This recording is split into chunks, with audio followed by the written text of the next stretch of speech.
Bonjour à toutes et à tous, je suis Cyril pour le Mystère Miaou, votre podcast pour mieux comprendre nos compagnons à moustache. Ici, on parle comportement, besoins félins et vie quotidienne avec nos petits compagnons. Si votre chat vous attaque les mollets, miaule la nuit ou encore bout sa litière, vous êtes au bon endroit. Aujourd'hui, nous allons parler d'un sujet qui paraît simple mais qui est en réalité essentiel à l'équilibre physique et émotionnel de nos félins, les ressources.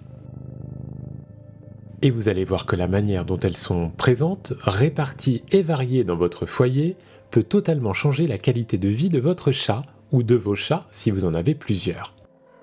Pendant longtemps, on a cru que le chat était un animal naturellement territorial, qu'il défendait son espace coûte que coûte, un peu comme un petit tigre domestique. Mais les recherches récentes en comportement félin montrent autre chose. Un chat ne se définit pas par le territoire qu'il occupe, mais par la manière dont il accède aux ressources dont il a besoin. En réalité, ce n'est que lorsqu'elles sont insuffisantes, mal réparties ou difficiles d'accès qu'il va se mettre à défendre, entre gros guillemets, un espace. Autrement dit, ce qu'on interprétait comme du territorialisme n'est pas un trait de caractère inné, c'est plutôt une réponse à un contexte de rareté. Donner suffisamment de ressources bien réparties dans l'espace et la cohabitation entre chats peut être parfaitement apaisée.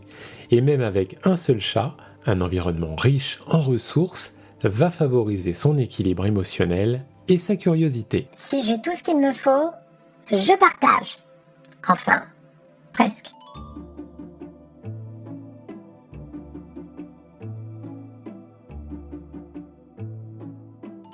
Alors lorsque l'on parle de ressources, on pense souvent à la nourriture et à l'eau, mais pour un chat, c'est bien plus vaste que ça.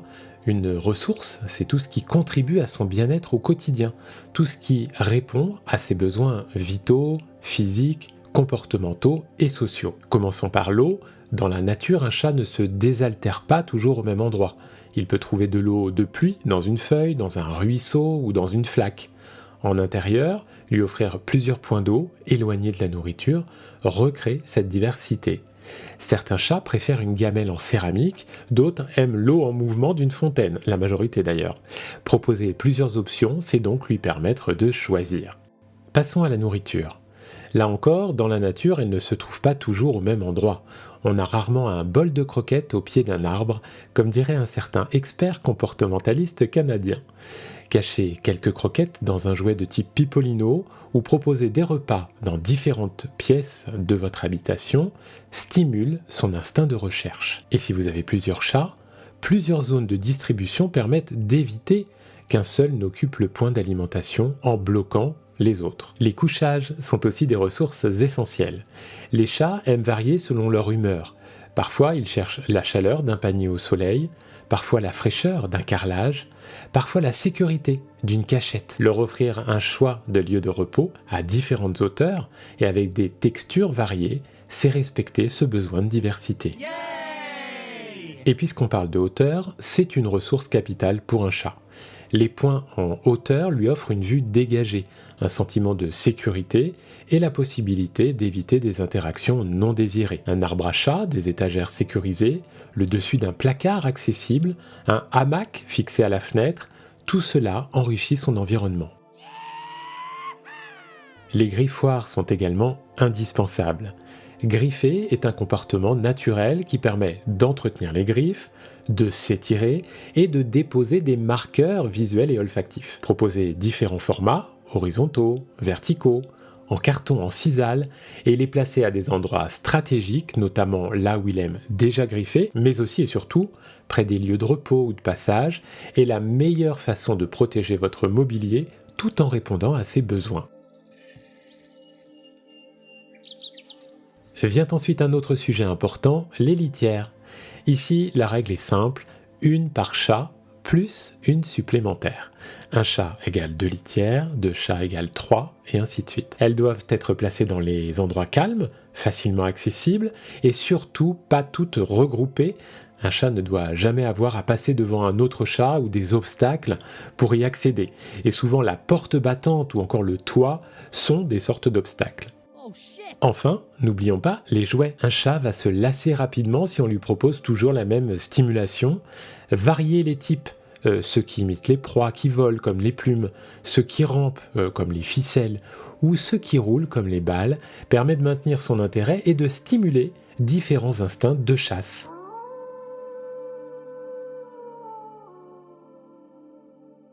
Et si en plus il y a des friandises, je signe tout de suite. Offrir beaucoup de ressources, c'est bien. Les répartir intelligemment, c'est encore mieux. L'idée est de disperser ces ressources dans différents endroits de la maison pour encourager l'exploration et éviter une sorte de mésentente entre plusieurs chats. Pensez aussi à l'accessibilité. Une ressource n'est utile que si le chat peut y accéder sans stress. En maison à étage, l'idéal est peut-être d'avoir un peu de tout sur chaque niveau. Eau, nourriture, couchage, griffoir, litière. Cela évite des trajets forcés, surtout si un autre chat attend, entre guillemets, en embuscade, dans un couloir, ou si votre chat se fait vieux.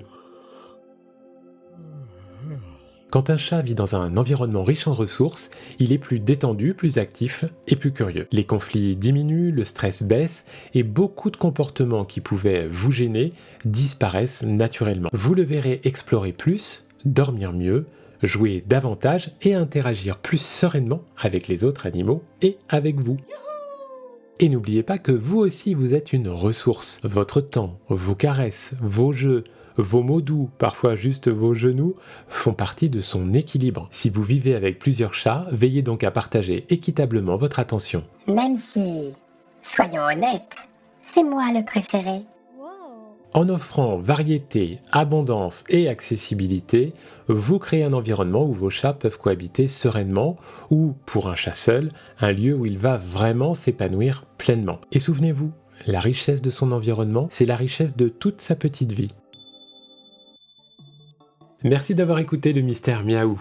Si cet épisode vous a été utile, pensez à le partager, à le noter ou encore à vous abonner sur votre plateforme préférée. À très bientôt pour un nouveau Mystère Félin. Vous souhaitez adopter un chat ou bien vous vivez avec lui depuis déjà quelques temps? Je vous donne quelques conseils utiles pour rendre votre habitat idéal pour votre chat dans mon livre intitulé « L'habitat idéal pour mon chat ». Vous le trouverez dès maintenant à l'achat sur Amazon.